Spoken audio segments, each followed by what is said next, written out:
We're going to welcome to Morning in America North Carolina Republican Congressman Mark Harris. He serves on the House Judiciary, Agriculture, and Education and Workforce Committees. Congressman, nice to see you today. Thanks for joining us. Hey, Anna, great to be with you. Thanks for having me. Yep, welcome back. So these escalating strikes across the Middle East, as the United States and Iran are trading strikes here, seventh straight day, seventh straight night, fire aimed at taking down Iran's military and infrastructure, of course. But Kuwait, Iraq, Jordan, they're all also dealing with Iranian missiles and drones, and Trump isn't ruling out boots on the ground. So what's the game here, and how much is this widening? Well, Anna, I think we're continuing to see this unfold, and I think that the president has been very clear that as we move forward that we're going to retaliate because Iran has been very clear in shooting at these ships that were coming through the Strait of Hormuz that we had to move to action. And so the action that we seem to be taking right now is beginning to move toward their infrastructure. And it seems, from what I'm understanding, it is a move to continue to isolate Iran, like taking out bridges, taking out some of these power plants, things that were allowing them to move supplies in and out from some of their neighbors. That's coming to a halt. And so this is very strategic. And again, what we're doing there in the Strait of Hormuz is going to be critical with the blockade. And then kind of going back to what we were doing several weeks ago when that Operation Project Freedom came along. And that was actually the U.S. Ushering ships through the Strait of Hormuz to make sure that they're safe passage. So I think there's a number of things happening. Ironically, at the same time, there are conversations that are happening and negotiations. And I think that, again, our strength and negotiating from a position of strength is going to be the key here. And President Trump is doing what needs to be done. Well, it does remain a topic of conversation with the pain at the pump. But when you hear the word civilian infrastructure, it just causes a lump in your throat to go, oh boy, what's happening here? A new poll shows that nearly 50% of voters believe the war with Iran is going to be lasting more than a year. If we want to take a look at that new polling that we have into the NewsNation newsroom, are Americans prepared for a potential prolonged war? How would you feel about that?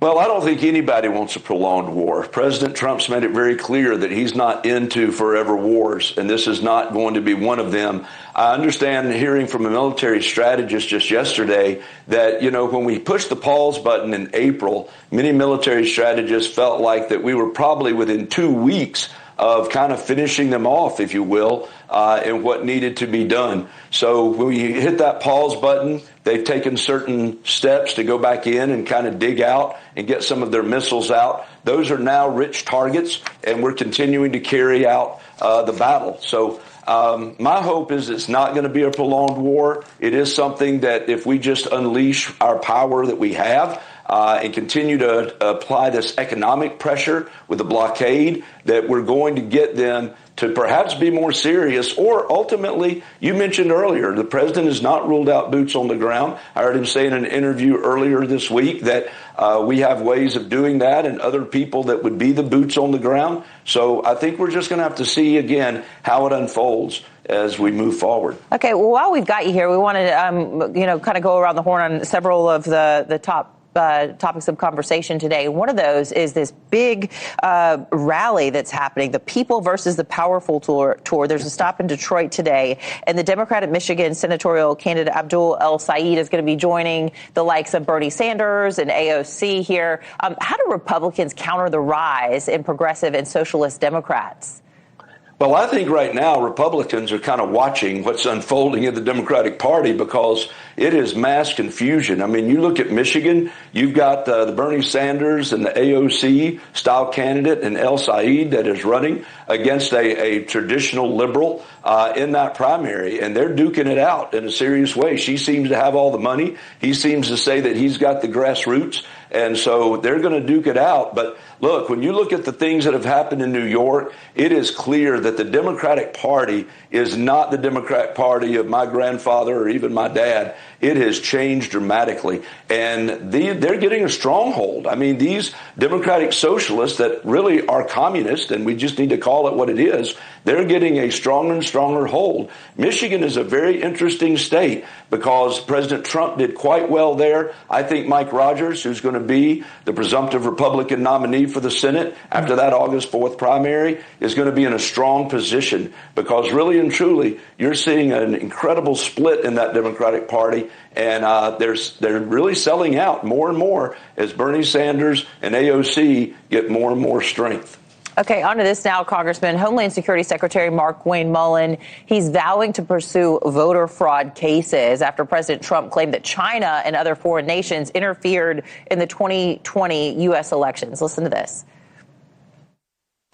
Just security issues. We're not trying to get into anything else, but we're saying that the machines have to be secured and that your voter registration list needs to be scrubbed. We know that Iran hacked our state voter files and attempted to compromise, is the best word I can use, our systems where military members used to vote. So how's President Trump going to be holding China and other countries accountable for what he believes happened?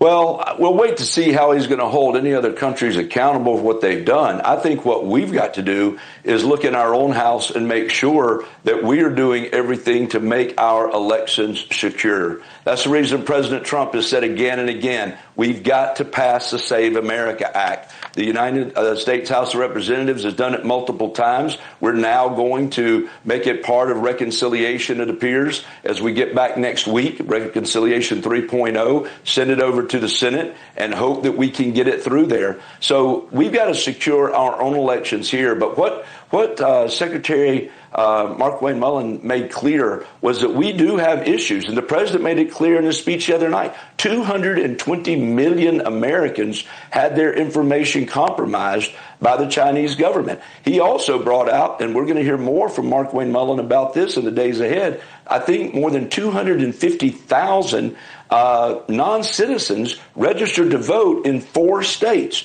a large bulk of them in California. I know Pennsylvania was, those were at least 2 of the 4 states. And so there's serious issues. And I think all Americans want to make sure only Americans vote in our elections. And that's going to be critical. Yeah, look, Homeland Security, it's national security, cybersecurity. I think a lot of folks think about that Mark Wayne Mullen's job being, to take a look at the border and what's happening there. Of course, this lightning rod issue of how immigration enforcement is carrying out the largest deportation in American history, as President Trump calls it, their protocols and tactics. And Congressman, recently, there were multiple fatal ICE shootings from a traffic stop. And this week, President Trump overturned the pause of ICE vehicle stops. Should ICE stop these traffic stops? And do you want to see a fully independent investigation to ensure transparency and accountability in both cases? Well, I think we've got to make sure, and I believe that Mark Wayne Mullen, as he has stepped into that role, is moving to make sure. I mean, we've heard from Tom Homan. We know the work that's going on with the folks right now in the Department of Homeland Security. And I trust what they're doing, and I trust the work that they're getting accomplished. We've got to continue to stand with our law enforcement officers. And look, Anna, it comes back to something that I think does tie into the election stuff. And the reason Mark Wayne Mullen was weighing in on it is it's about cooperation. We need cooperation with our state board of elections in scrubbing those voter rolls, cooperating with the federal government of those that are here illegally, and making sure that they're held accountable. And so all of it does come down to cooperation. We've got to see more cooperation between the state and the federal government if we're going to be able to accomplish what we need to do. Some of these issues, in fact, all of these issues are much bigger than just the political game that seems to be being played. And we just want to make sure that Americans are safe. And that's ultimately what we're after. Well, these issues, of course, they do all have ripple effects and impact one another. It is all connected. Republican Congressman Mark Harris of North Carolina, thank you so much for weighing in on some of the day's top stories. Great to see you. Thank you for having me. Great to see you. All right.